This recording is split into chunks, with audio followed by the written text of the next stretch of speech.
सोचिए एक ऐसी चीज जिसे सदियों से हम अपनी तिजोरियों में जान से ज्यादा संभाल कर रखते हैं। अचानक से कोई कहे कि भाई इसे खरीदना बंद कर दो।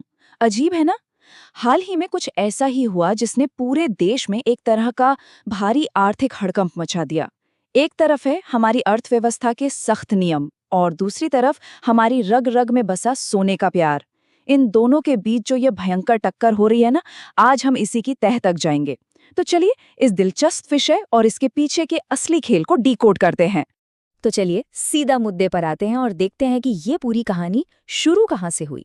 दरअसल ये सारा बवाल शुरू हुआ प्रधानमंत्री जी की एक बेहद चौंकाने वाली अपील से। उन्होंने बहुत ही साफ शब्दों में कहा कि कम से कम 1 साल तक, जी हाँ, पूरे 1 साल तक सोने की कोई भी गैर जरूरी खरीदारी न की जाए। और सबसे बड़ी बात, उन्होंने इसे सीधे तौर पर देशभक्ति से जोड़ दिया।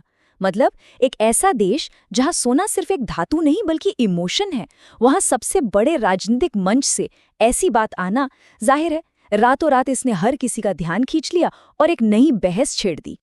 लेकिन देखिए, अगर हम इस पूरी तस्वीर को थोड़ा जूम आउट करके देखें तो बात सिर्फ सोने तक सीमित नहीं थी। निष्पक्ष रूप से देखा जाए तो ये अपील दरअसल एक बहुत बड़े और कड़े आर्थिक कदम का हिस्सा थी। इसमें पेट्रोल डीजल के कम इस्तेमाल, बिना बात के सफर न करने और पूरे 1 साल तक किसी भी तरह के फालतू खर्च पर ब्रेक लगाने की बात भी शामिल थी। असल में ये उन सभी चीजों की खपत को कम करने का एक प्लान था जिन्हें हमें भारी मात्रा में विदेशों से इंपोर्ट करना पड़ता है। मतलब साफ था, देश की अर्थव्यवस्था किसी बहुत बड़ी और गंभीर चुनौती से गुजर रही थी। और फिर क्या था? इस एक बयान का जो तुरंत असर हुआ ना, वो देखने लायक था। सराफा बाजार में तो मानो दहशत ही फैल गई। इस सिंगल अपील ने भारतीय बुलियन मार्केट में एक ऐसी इमोशनल और फाइनेंशियल शॉकवेव भेज दी कि शेयर बाजार में सोने से जुड़ी कंपनियों के शेयर्स धड़ाम से गिरने लगे। हर तरफ ज्वेलर्स घबराए हुए थे, आम लोगों में भारी कंफ्यूजन था। मार्केट में एक ऐसी अजीब सी बेचैनी छा गई जैसे सच में कोई बहुत बड़ा तूफान आने वाला हो। अब यहाँ एक चीज समझना बहुत जरूरी है। सर्राफा बाजार सिर्फ कुछ अमीर लोगों का शौक या बिजनेस नहीं है। ये एक बहुत ही विशाल इकोसिस्टम है जो लाखों परिवारों का घर चलाता है। इसमें सिर्फ बड़े बड़े ज्वेलर्स नहीं आते, बल्कि वो छोटे दुकानदार, दिन रात मेहनत करने वाले कारीगर, पॉलिशिंग करने वाले मजदूर और हाँ, हमारी वो हजारों करोड़ की भारी भरकम वेडिंग इंडस्ट्री भी इसी पर टिकी है। अगर सोने की खरीद अचानक रुक जाए तो जरा सोचिए इस पूरे वर्किंग क्लास तबके की आजीविका का क्या होगा। इसी एक डर ने पूरे बाजार की नींद उड़ाकर रख दी थी। और जहां डर होता है वहां अफवाहें तो आग की तरह फैलती ही हैं। सोशल मीडिया पर तो मानो सवालों का सैलाब आ गया। क्या देश में कोई आर्थिक इमरजेंसी लगने वाली है? बातें होने लगीं कि शायद सरकार गोल्ड इंपोर्ट पर कोई बहुत भारी टैक्स लगाने जा रही है या फिर इसे खरीदने पर कोई सख्त पाबंदी लगने वाली है। अब जैसा कि हम सब जानते हैं, इकोनॉमी सिर्फ कठोर आंकड़ों से नहीं बल्कि भरोसे पर चलती है। और भविष्य को लेकर इसी भयंकर अनिश्चितता ने मार्केट में पैनिक की स्थिति को कई गुना बढ़ा दिया। तो मार्केट के इस पैनिक और शोर शराबे से थोड़ा पीछे हटते हैं और उस एक बड़े सवाल पर फोकस करते हैं जिसका जवाब जानना इस वक्त सबसे ज्यादा जरूरी है। आखिर जनता से सोना ना खरीदने के लिए क्यों कहा गया?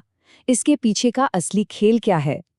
चलिए अब हम उन मैक्रो इकोनॉमिक गियर्स यानी उन व्यापक आर्थिक कारणों की परतों को खोलते हैं जो सरकार के इस कड़े कदम के पीछे काम कर रहे थे। चलिए आगे बढ़ते हैं और देखते हैं कि ये पूरी चेन कैसे काम करती है। इसे इंपोर्ट का एक खतरनाक जाल समझ लीजिए। होता क्या है, भारत भारी मात्रा में सोना आयात करता है। अब जब हम इतना सोना मंगाएंगे तो विदेशी सप्लायर्स को पेमेंट भी तो करनी होगी और वो पेमेंट होती है अमेरिकी डॉलर्स में। इससे होता यह है कि हमारे देश का जो विदेशी मुद्रा भंडार है वो तेजी से खाली होने लगता है और जब देश से डॉलर धड़ाधड़ बाहर जाता है तो डॉलर के मुकाबले हमारे रुपये की कीमत गिरने लगती है। ऊपर से अगर कच्चा तेल पूरी अर्थव्यवस्था पर एक असहनीय दबाव डाल देता है। और ठीक इसी सिचुएशन को समझाने के लिए फाइनेंस की दुनिया में एक बहुत ही भारी भरकम सा शब्द इस्तेमाल होता है, करंट अकाउंट डेफिसिट, यानी चालू खाते का घाटा। सुनने में बड़ा कॉम्प्लेक्स लगता है, लेकिन इसका सीधा सा मतलब बस इतना है, जब कोई देश अपने द्वारा निर्यात किए गए माल की तुलना में बाहर से आयात किए गए माल और सेवाओं पर ज्यादा खर्च कर रहा हो, मतलब देश की जेब से पैसा बाहर ज्यादा जा रहा है और अंदर कम आ रहा है। सरकार असल में हमारी अर्थव्यवस्था पर पड़ रहे इसी भयंकर दबाव को कम करने की पूरी कोशिश कर रही है। वैसे अगर हम थोड़ा पीछे मुड़कर इतिहास के पन्नों को निष्पक्ष होकर देखें तो ये कोई बिल्कुल नई बात नहीं है। इतिहास खुद को दोहरा रहा है। इकोनॉमी के ये सख्त नियम राजनीति या विचारधाराओं की सीमाएं नहीं देखते। पिछली यूपीए सरकार के दौरान भी जब पी चिदंबरम साहब वित्त मंत्री थे तो उन्हें भी ठीक ऐसी ही अपील करनी पड़ी थी। उस वक्त भी हमारी अर्थव्यवस्था सोने के इसी भारी इंपोर्ट की वजह से विदेशी मुद्रा के ऐसे ही भयंकर दबाव से जूझ रही थी। अर्थशास्त्र की मजबूरियां हर सरकार के लिए लगभग एक जैसी ही होती हैं। और ये चीज बहुत ही शानदार तरीके से हमें दिखाती है कि सरकार गणित के हिसाब से नागरिकों से क्या उम्मीद करती है और नागरिक असल में किस चीज पर भरोसा करते हैं। सरकार का एक आइडियल विजन है कि लोग मैन्युफैक्चरिंग में पैसा लगाएं, शेयर बाजार में इन्वेस्ट करें या बैंकों में सेविंग करें ताकि इकोनॉमी का पहिया तेजी से घूमे। लेकिन भारतीय मानसिकता की जमीनी हकीकत बिल्कुल अलग है। हमारा सबसे बड़ा और अटूट भरोसा फिजिकल गोल्ड और आभूषणों पर ही टिका है।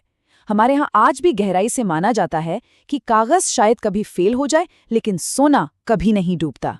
सच कहूं तो ये सोने के प्रति कोई मामूली सी पसंद नहीं है, ये हमारे देश का असली डीएनए है। भारत में सोना कभी भी सिर्फ एक शो ऑफ की चीज या लग्जरी नहीं रहा।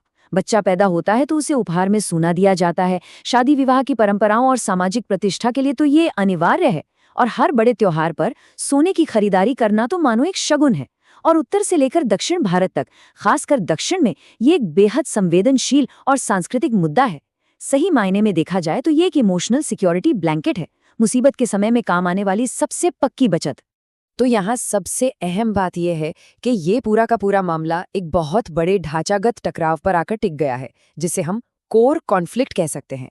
एक तरफ सरकार का नजरिया है जिसके हिसाब से सोना विदेशी मुद्रा भंडार पर एक भारी बोझ है जो व्यापार घाटे को बढ़ाकर हमारे रुपये को कमजोर कर रहा है। और दूसरी तरफ है मिडिल क्लास का नजरिया जिसके लिए सोना एक अल्टीमेट सांस्कृतिक और वित्तीय सुरक्षा है। जब भी भविष्य धुंधला या अनिश्चित लगता है तो लोग शेयर बाजार से ज्यादा अपनी तिजोरी में रखे सोने पर भरोसा करते हैं। ये ठंडे मैक्रो इकोनॉमिक आंकड़ों और हमारी गहरी सांस्कृतिक भावनाओं के बीच की एक जबरदस्त रस्साकशी है। और बस यही रस्साकशी हमें आज के इस एनालिसिस के अंतिम और सबसे विचारणीय सवाल पर ले आती है। क्या कभी ऐसा वक्त आएगा जब अर्थव्यवस्था का ये भारी भरकम दबाव सोने के प्रति हमारी सदियों पुरानी सांस्कृतिक दीवानगी को खत्म कर पाएगा? ये सच में सोचने वाली बात है कि आने वाले समय में जब भी अनिश्चितता के बादल छाएंगे तो लोग निवेश के लिए किस तरफ जाएंगे? क्या कठोर आर्थिक नीतियां कभी हमारे दिलों से सोने के प्रति इस अटूट प्रेम को मिटा पाएंगी? इस गहरे और थोड़े उलझे हुए सवाल के साथ हम आज के इस एनालिसिस को यहीं विराम देते हैं। इस पूरे मुद्दे पर सोचने के लिए आपके पास बहुत कुछ है। हमारे साथ जुड़ने के लिए आपका बहुत बहुत शुक्रिया।